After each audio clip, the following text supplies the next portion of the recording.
I left my phone recording while I slept. When I checked the video, I was horrified. My girlfriend moved out when she heard what I said in my sleep last night. She hasn't spoken to me since. I didn't quite understand why she left. She didn't tell me what I said, but I love her, so I wanted to give her space. If only I'd known the terrifying things I was doing flash forward a week to now. I decided to download one of those free apps that basically turns your phone into a microphone. My girlfriend was still at her mother's house, and I was missing her so much by this point, so I needed to find out what I was saying in my sleep. I set it face up on my nightstand and let it record for the whole night. I assumed maybe I was snoring loudly or sleep-talking a few words, but I never could have imagined how much worse it actually was. The next morning, I thought it'd be easier to listen to it while I was at work with headphones, multitask and all. The first night was pretty boring. I got one of the free apps that doesn't record only when there's sound. It just records nonstop. But there was nothing on the first night, which was weird since my girlfriend said I was unbearably loud. So the second night I did the same thing, set it on my nightstand, listened to it at work, and after a lot of fast forwarding, I found one spot where I was mumbling something totally incoherent. It actually made me laugh, and I wondered what I was dreaming. There really wasn't anything that I thought would keep her up at night, but she is a light sleeper, so the mumbling might have woken her up if she was there. However, on the third night, I actually hearing something. I decided I was tired of fast forwarding all the time when playing back the recording, so I bought an app that only records when there's noise, and you can set the sensitivity that triggers recording. It was kind of neat, but I thought a little steep for the 1.05 that I paid for it. I didn't set the sensitivity quite low enough because all I got was some very faint mumbling again, smuth-on in the beef roll and silly stuff like that, although a little more frequent than the previous night. I could definitely see how that would keep her up if I was that loud with the sensitivity so high with the sensitivity set right. The fourth night was more of the same mumbling, and every now and then a coherent word that didn't fit a sentence. The recording picked up my dog,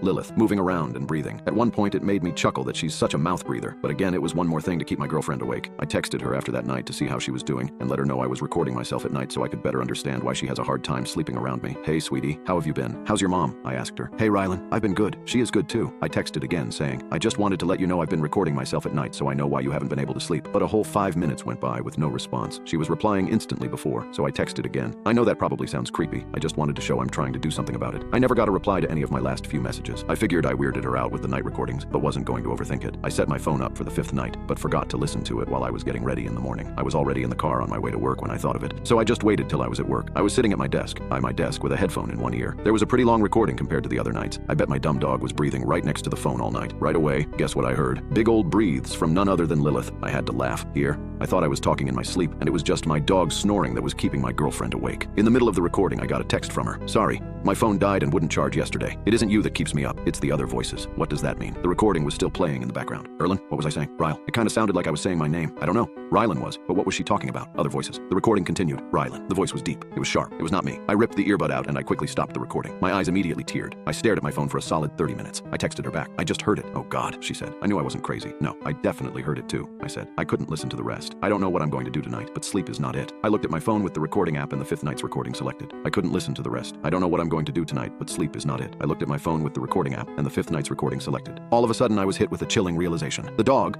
Lilith, had been at my girlfriend's mother's house this entire week. She wasn't in the house when the recordings were taken. The loud breathing wasn't Lilith's. It was something else. Something that wasn't supposed to be there. My mind raced, trying to piece it all together. I thought back to the nights, replaying the audio in my head. The breathing, the strange voices. The chilling realization was too much to bear. I felt myself dying, my heart pounding in my chest. I tried to convince myself it was some kind of weird glitch, some interference, anything but the truth. But the voice was too clear, too real, my hand trembling. I scrolled to the sixth night's recording, the one from last night. I hit play, my heart pounding so hard I could hear it in my ears. Silence at first, then the soft rustling of sheets. My own muffled snores, heavy ragged breaths that echoed in the silence of the night. The voice returned. Rylan. It was even deeper this time, and there was a strange quality to it that sent shivers down my spine. Rylan. Rylan. This time it wasn't coming from the recording, it was coming from downstairs.